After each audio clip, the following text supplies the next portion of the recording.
మొట్టమొదటి factory outlet Mukunda jewellers ఈ నెల 11న సోమాజిగూడలో గొప్ప ప్రారంభం. కూకట్పల్లి, ఖమ్మం, కొత్తపేట. మహిళలకు ఉచిత బస్సు ప్రయాణ పథకం తెలంగాణలో విజయవంతంగా అమలవుతోంది.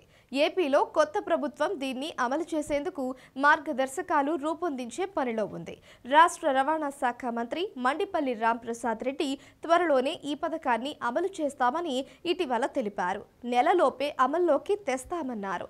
ఆయన ఈ వ్యాఖ్య చేసి వారమైంది. అంటే ఆగస్టు 1 నుంచి ఈ స్కీమ్ అమల్లోకి వచ్చే అవకాశాలు ఉన్నాయి. మరి దీనికి అర్హతలు, కావాల్సిన పత్రాలేంటో తెలుసుకుందాం. ఉచిత బస్సు ప్రయాణ పథకాన్ని ముందుగా విశాఖపట్నంలో ప్రారంభిస్తారని తెలిసింది. అయితే ఈ పథకం అమలులో ఒక సమస్య ప్రభుత్వానికి ఎదురైంది. గత వైసీపీ ప్రభుత్వం ఆర్టీసీని ప్రభుత్వంలో విలీనం చేస్తామని చెప్పింది. కానీ ఆ ప్రక్రియను పూర్తి చేయలేదు. దాంతో ఈ సమస్యను పరిష్కరిస్తూ ఉచిత బస్సు ప్రయాణ పథకాన్ని అమలు చేయాల్సిన పరిస్థితి ప్రస్తుత ప్రభుత్వానికి ఏర్పడింది.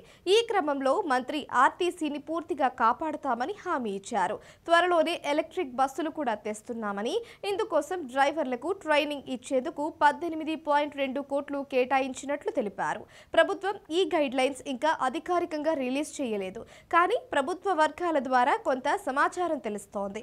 దాని ప్రకారం ఉచిత బస్సు ప్రయాణానికి అప్లై చేసుకునే మహిళలకు కొన్ని అర్హతలు ఉండాలి. అవి ఆ మహిళ ఆంధ్రప్రదేశ్ నివాసి అయి ఉండాలి. తప్పనిసరిగా మహిళ అయి ఉండాలి.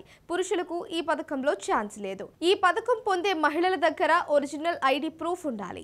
ఈ పథకం ప్రయోజనం పొందాలి అనుకునే మహిళల దగ్గర తప్పనిసరిగా కొన్ని పత్రాలు ఉండాలి.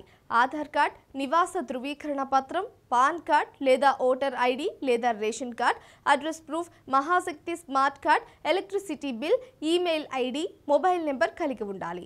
ఈ పథకానికి సంబంధించి ఏపీ ప్రభుత్వం ఒక పోర్టల్ తయారు చేస్తోందని సమాచారం. ఆ పోర్టల్ రెడీ అయ్యాక అందులోకి ఎంటర్ అవ్వాలి. అప్లై బటన్ క్లిక్ చేయాలి. అప్పుడు అప్లికేషన్ ఫామ్ స్క్రీన్ పై ఓపెన్ అవుతుంది. దాన్ని ఫిలప్ చేసి అవసరమైన పత్రాలను అప్లోడ్ చేయాలి. తర్వాత సబ్మిట్ బటన్ నొక్కి క్లిక్ చేయాలి. ఈ మొత్తం ప్రక్రియకు సంబంధించి ప్రభుత్వం ఈ నెలలోనే అధికారిక గైడ్ లైన్స్ విడుదల చేసే అవకాశాలు కనిపిస్తున్నాయి.